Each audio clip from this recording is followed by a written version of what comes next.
அனைத்து தமிழ் உறவுகளுக்கும் அன்பான வணக்கம்.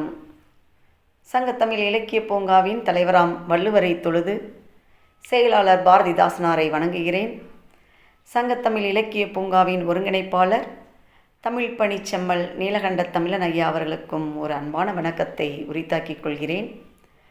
இன்று நாம் காண இருப்பது நூல்களின் திறனாய்வு. நம் சங்கத்தமிழ் இலக்கிய பூங்காவால் பல்வேறு நூல்கள் வெளியிடப்பட்டிருக்கிறது. அந்த நூல்களை பற்றி நாம் ஒரு திறனாய்வு செய்வோம். நூல்கள் பற்றியும் நூலாசிரியர் பற்றியும் திறனாய்வு செய்வோம். அந்த நூல்களை வாங்கி அனைவரும் பயனடைய வேண்டும் என்பதற்காகவே அந்த நூலில் உள்ள செய்திகளை தங்களுக்கு நுனிப்புல் போல நான் அதனுடைய செய்திகளை தர இருக்கிறேன். கேட்டு மகிழுங்கள், வாங்கி அந்த நூல்களை படித்து மகிழுங்கள். இப்பொழுது நம் சங்கத்தமிழ் இலக்கிய பூங்காவில் முகங்கள் 6 என்ற புத்தகங்கள் வெளியிடப்பட்டு வருகிறது. அதில் முதல் புத்தகமாக முகங்கள் 6 அப்படிங்கிறதுல ஒரு 6 பேர் அந்த புத்தகங்களை எழுதியிருக்காங்க. இந்த நாடு எங்கள் சொந்தம் என்ற தொகுதி 3 வெளிவந்திருக்கிறது. சிறகை விரி என்ற நூல் புத்தகமும் 2வது பாகமாக வெளிவந்திருக்கிறது. இந்த 3 புத்தகங்களுமே முகங்கள் 6 என்று ஒரு 6 கவிஞர்கள் எழுதிய கவிதைகள் இந்நூலிலே இடம்பெற்றிருக்கிறது. இவர்கள் மிகவும் சிறப்பாக இந்த நூலிலே தனது கவிதை வரிகளை அழகாக கொடுத்திருக்கிறார்கள். ஒவ்வொரு நூலில் உள்ள அந்த கவிஞர்கள் பற்றி ஒரு நூல் எடுத்தால் அதில் 6 கவிஞர்கள் இருக்கிறார்கள். அவர்களுடைய கவிதைகளை ஒவ்வொருத்தராக நாம் திறனாய்வு செய்து பார்ப்போம். அவர்கள் கவிதை வரிகளிலே இடம்பெற்றுள்ள அழகான வரிகளை நம் செவிக்குள்ளே செலுத்துவோம். எனவே இந்த நூல்களை வாங்கி அனைவரும் பயனடைய வேண்டும் என்பதே எங்களுடைய ஆசை. இந்த நூலில் உள்ள செய்திகளை பற்றி நாம் தெரிந்து கொள்வோம். நூலாசிரியர்களை பற்றிய விவரங்களையும் நாம் அறிந்து கொள்வோம். முதலாவது நான் பார்க்க இந்த நூலில் இடம்பெற்ற கவிஞர் பார்த்திங்கன்னா பொற்கிளி பாவலர் வே. கல்யாணகுமார் அப்படிங்கிறவர் தான் இந்த நூலில் முதல் கவிதையாக தனது முகங்கள் 6 கவிதையில் கொடுத்துருக்குறாங்க. அவர் பெங்களூரை சேர்ந்தவர். வே. கல்யாணகுமார் அப்படிங்கிறவர் பெங்களூரை சேர்ந்த ஒரு கவிஞர், பொற்கிளி பாவலர் என்று அழைக்கப்படக்கூடியவர். இவர் பார்த்திங்கன்னா புலவர் முத்து வெங்கடேசன் மற்றும் திருமதி சாந்தா அம்மையார்களுடைய மகனாக பிறந்திருக்கிறார். புலவர் முத்து வெங்கடேசன் அவர் தந்தை கவிதை இயற்றுவதில் வல்லவர். இவரும் அதை போலவே தனது கவிதைகளை இயற்றுவதிலும் அதனை கவியரங்கில் ராகமாக பாடுவதிலும் மிக சிறந்த வல்லமை வாய்ந்தவர். பெங்களூர் தமிழ் சங்கத்தில் பொற்கிளி பாவலர் அப்படிங்கிற விருது பெற்றவர். நிறைய நூல்கள் எழுதியிருக்காங்க. உலகம் அறிந்த இயேசு, கலாமின் கனவுகள், அப்துல் கலாமின் அன்பு கட்டளைகள், சிந்து பாரதி, அமுதமொழி சான்றோர்கள், கல்யாண ராமாயணம், கவிதை மழை, புதியன விரும்பு, சக்தி கீதங்கள், நெஞ்சமெல்லாம் எம்ஜிஆர், சத்திய வெளிச்சம் போன்ற நூல்கள் பரவலாக பேசப்படுகின்ற நூல்களாக இவருடைய நூல்கள் இருக்கிறது.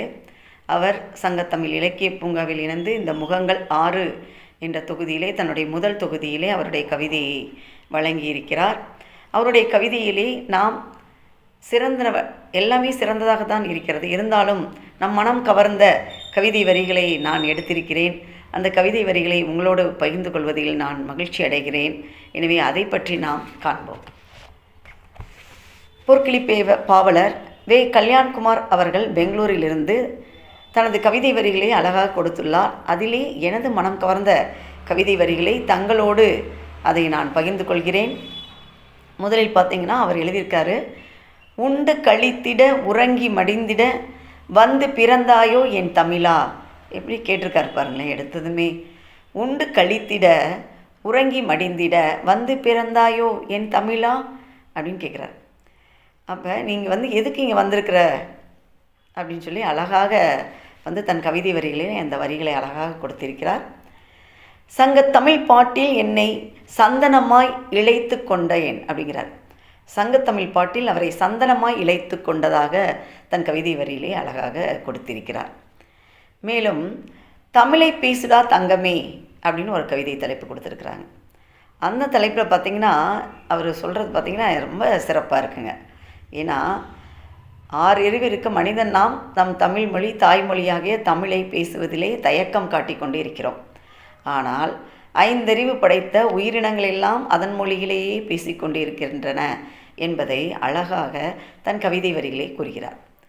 காக்கா கூட காக்கான்னு கரைவதை பாருடா, கிளியும் குயிலும் வேறு பாசை பேசியதடா கூறடா, பாடு கூட அம்மா என்று அழகு தமிழில் அழைக்குது, மாடு கூட அம்மா என்று அழகு தமிழில் அழைக்குது அப்படிங்கிறார்.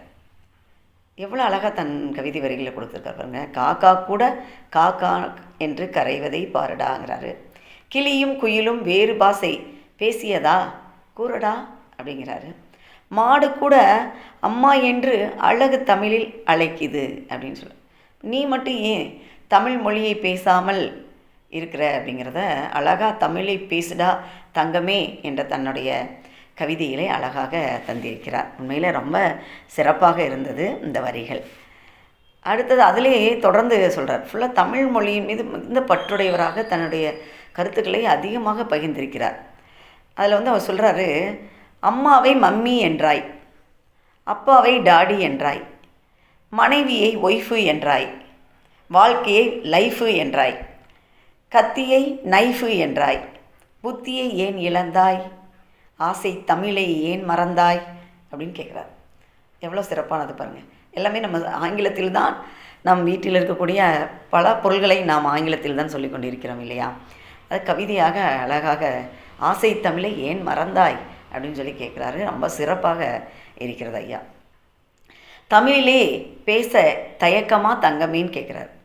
நம் தாய்மொழி உன்னுடல் அங்கமே அப்படிங்கிறார். தமிழில் பேசுகிறதுக்கு உனக்கு தயக்கமா? நம் தாய்மொழி என்பது உன் உடலினுடைய